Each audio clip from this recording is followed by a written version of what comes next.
السلام عليكم، ازيكم يا حبايبي؟ عاملين ايه؟ النهارده ان شاء الله هنعمل مع بعض فيديو جميل ولذيذ، وناس كتير قوي بيحبوها الاكله دي، وهي الكلاوي. ان شاء الله هنعملها بطريقه سهله وبسيطه، وهي عباره عن كلاوي بس ما غسلناهاش عشان الكلاوي ما تتغسلش ولا الكبده ما تتغسلش. وان شاء الله بقى حطيتها في مصفى، وهنعصر عليها نص ليمونه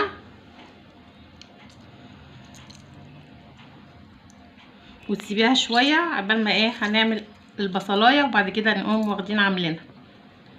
وهي عباره عن هنحط لها ان شاء الله فلفل اسمر وملح وبصلايه وقرنين فلفل، بس طريقتها بسيطه جدا مفيهاش اي حاجه. يلا بينا. اهو يا حبايبي حطيت معلقه زبده، وهنحط اول ما هتسيح هنحط البصلايه،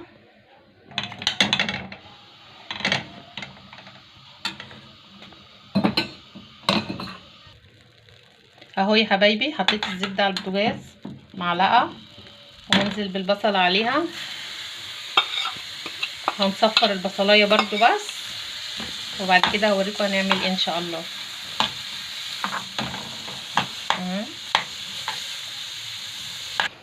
اهو يا حبايبي منظر البصله، انا مش عايزاها تبقى متحمره، انا عايزاها تبقى صفرة بس كده، اديها لون بسيط. وهنزل عليها الكلاوي اهي.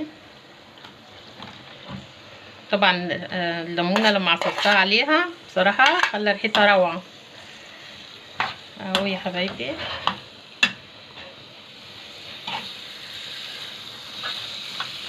بصراحه انا ما عملتش كميه كلها بصراحه يعني، فعشان كده هي دي بس الكميه اللي عملتها.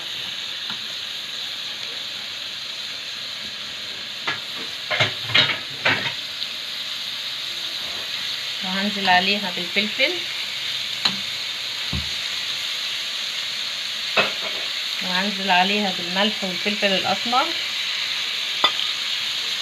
وكده خلاص نسيبها تستوي براحتها. وهي كده الكلاوي خلصت، وهوريكم شكلها بعد ما تخلص ان شاء الله.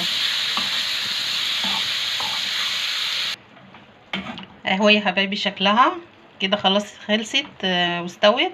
بس خلي بالك وطي النار شويه عليها، وما تسيبهاش على النار كتير، عشان دي لو قعدت على النار كتير هتبقى عامله زي الكاوتش كده، زي الجلد، فهي ما بتحبش النار كتير. هي لازم تبقى كده، وده شكلها النهائي. ولو شكلها عجبكم ما تنسوش الاشتراك واللايك الجميل بتاعكم. السلام عليكم ورحمه الله وبركاته.